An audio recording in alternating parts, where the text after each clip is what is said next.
Canada's only weekly radio show dedicated to the baby boomer lifestyle. This is Boomer Life on AM 650. Welcome back. This episode of Boomer Life, all about diamonds, courtesy of Stephen Benolio, principal with Canadian Estate Diamonds and Noble House Diamonds Limited. Going to stay on the estate diamond side of the conversation for a couple of more minutes, and then we'll get you to your real comfort zone and where the most fun is. But on the estate diamond side, you talked about the process where someone listening to us right now goes, you know, that old ring or that old pendant that I got from Aunt Mabel when I was a little girl, I've still got it. It's kind of big and clunky, but geez, you know, I keep thinking my whole life I know it's worth something. So maybe I should go get it appraised. And so they go down to the store, which is at 736 Granville Street on the 8th floor. It's not a store, it's the factory. And so they meet you, they present you with this piece, this heirloom that they've had their whole life. You take a look at it, and there's a stone, and it's mounted in some gold. So actually there are two parts to that, aren't there, Stephen? There's the assessment of the value of the stone, and then there's the gold, too, right? That's right. And we usually would take them to a setter in our building. The building we're in is pretty much the major jewelry building of Vancouver. So we'll walk them into a setter's office, and we'd like to have them there so they can see the diamond being unset. Right. And you need to unset a diamond to see its color grade down to 1 grade. Okay. And the color and cut are the two most discerning parts of a diamond's value.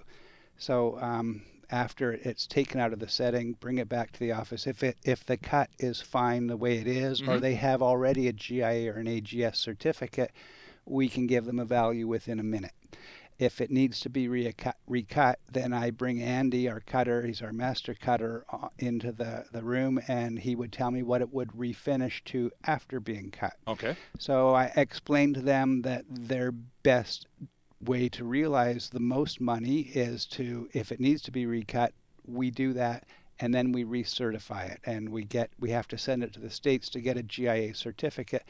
But at that point, all the gray is out of the question. Sure, you know exactly what you're dealing with. That's right, and whether or not they sold it to us, we've put them into their best position to realize the most for the diamond.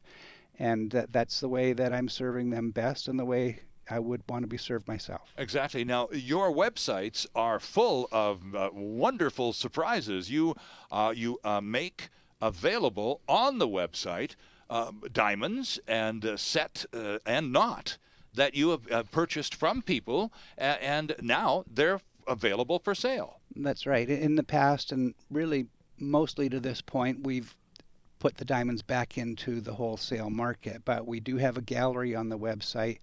And we don't just buy the diamond from the client. Usually we'll buy the ring or a piece of jewelry, and we buy it as its value in its component parts. Okay. This much gold, this much diamond. But here and there we run into pieces of jewelry that are just, they're contemporary enough, or they're beautiful enough that we don't feel they should be taken apart. So we post those on our gallery.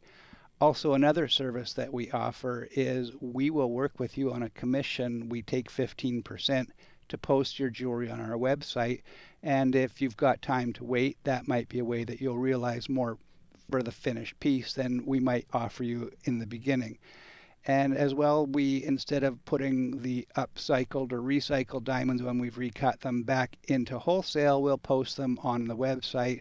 So this is a place that somebody who's in the market for a diamond can purchase a loose diamond off the website, and we can work with them, with the best designers in Vancouver, to finish it into something that is of their taste. Interesting stuff, because there's an opportunity for first of all, there's an opportunity for some profit if you have a stone that turns out to be rather, well, nice and valuable, and Right. It's worth something, so it's worth something to you, and then that value can be enhanced with a recut and possibly a reset, and then resold, where your offer to purchase may be topped by somebody who sees it on the website and goes, oh boy, that's just what I've been looking for. That's right, and we're getting more traffic to that website every day. We're getting more response every day, so it will become a way that people can sell their jewelry if they've got time to wait and realize more money. And it's CanadianEstateDiamonds.com. That's right. And for buying, they'd go to the gallery on that website. Okay. Now, talk, because you deal with two classes of customers. You deal with us, the general public, the consumer, and you also deal with the jewelry industry, the retail aspect of diamond sales. That's right. And the reason that we do both is that I've always been in the wholesale business. Mm-hmm. I've sold to jewelers in Canada for the last 35 years. So that's the market I know.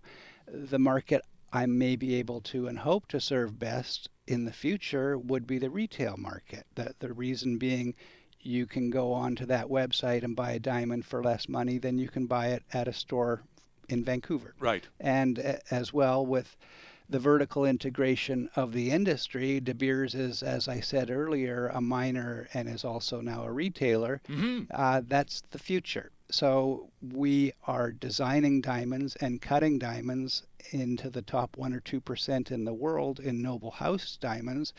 I can serve best the person who's going to wear it. I can give them a price they can't find anywhere else.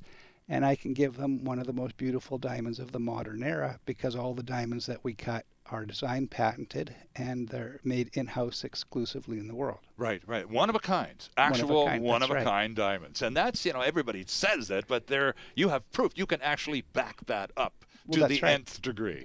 It's a real one of a kind diamond. And I would like to get into how Noble House came to be and the evolution of it inside of my career and inside of the quick evolution of the diamond industry over the past few decades. Okay, just before we get to Noble House, Sure. I have to ask you one question, and it's just because we do this on the radio. And people listen and they go, that sounds like a great idea. The example I just used. I've had this thing since I was a kid, and I know it's worth something. What has been the biggest surprise? Someone's come into you with something from an estate sale or a divorce or whatever, and you've had to actually sit down. You've gone, oh my gosh, look at this. Where did you get this?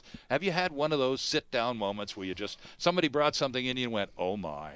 Right. Look at this. We've had a few of them, a few people bringing in multiple big stones, but the one that comes to mind recently was a beautiful diamond that was bought in New York City in 2004.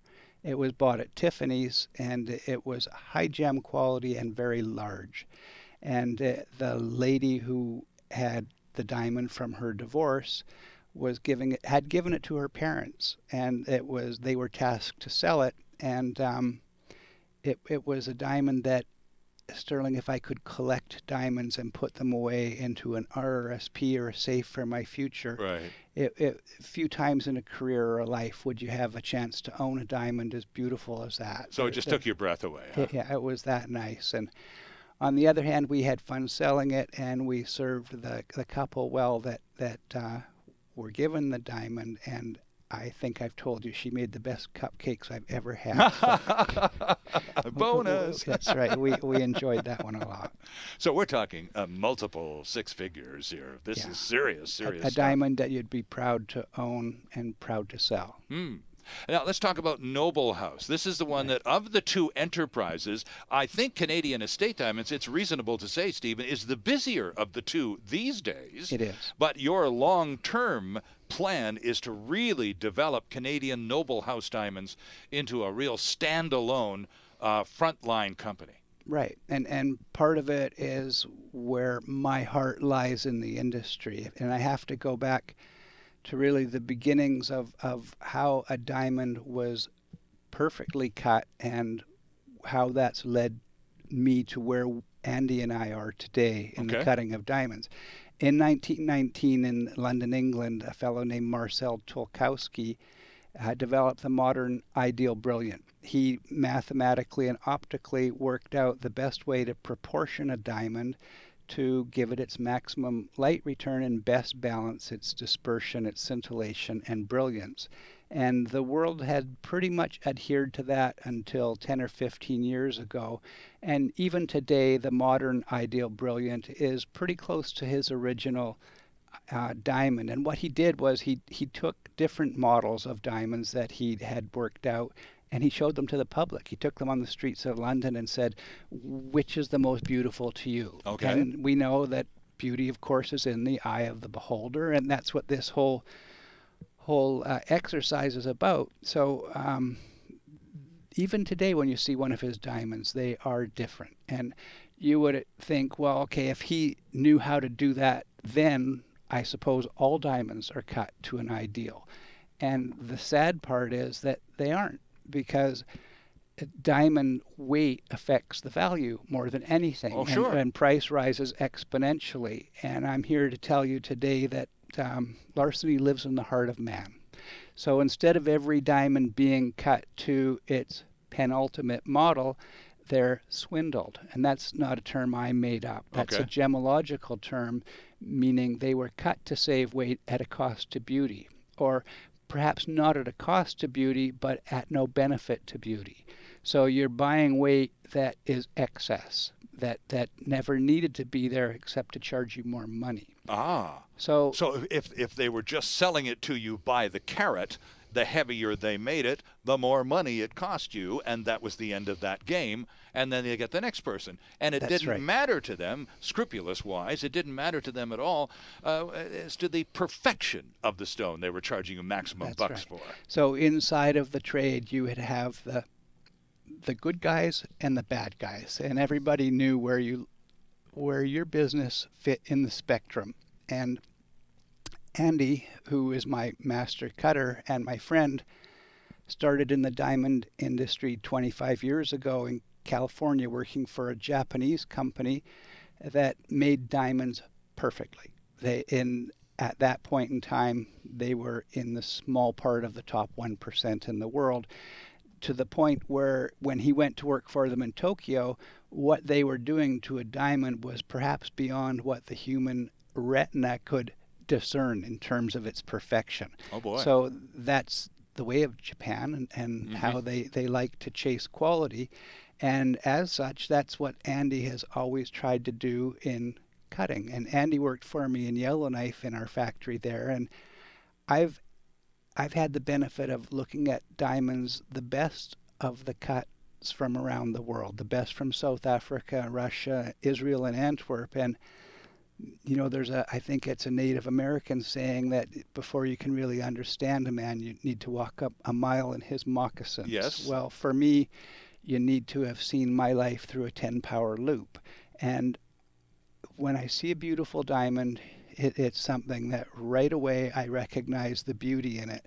And every time I look at one of the diamonds that Andy's recut or that he's cut from rough, it makes me proud. Sometimes when people could bring you an estate diamond, and it's just an old cut, it's dated looking, and people sometimes say, well, you know, and you say, well, as is, it's worth this, but you know, I would recommend this be recut and modernized, etc. Do people, some of them, just go, oh, okay, well, so if I did those changes, it would be essentially a different stone. It'd be a whole new thing. Right. And then maybe I wouldn't have to let go of it at all. Oh, that we always give them that option. Right. Really, to recut a diamond, it's $150. So in the realm of a $10,000 or $50,000 diamond, It's peanuts. it's insignificant. Sure. Really, they have to weigh the weight loss in their mind against the improved beauty. Sure. But in a monetary sense, it's always going to be easier to sell, and you're going to realize exactly what it's worth by doing so. Right. We need to take a quick break, but I Sure. just wanted to remind our listeners that, you know, you'll be happy already, I'm sure, that you've tuned into Boomer Life tonight, because we learn stuff. Every show we do, we learn stuff. And I did not know until Stephen taught me 2 minutes ago that the word swindle is not slang for cheat. It's a gemology term for cheat. But it's a real term. It's not something that somebody made up. It's from the gem industry, and it's for the bad guys, the swindlers. Well, none of those people around this program, I'm guaranteeing you right here, right now, and lots more with Stephen Benolio from Canadian Estate Diamonds and Noble House Diamonds after this quick timeout. It's all about the baby boomer lifestyle. Boomer Life on AM 650.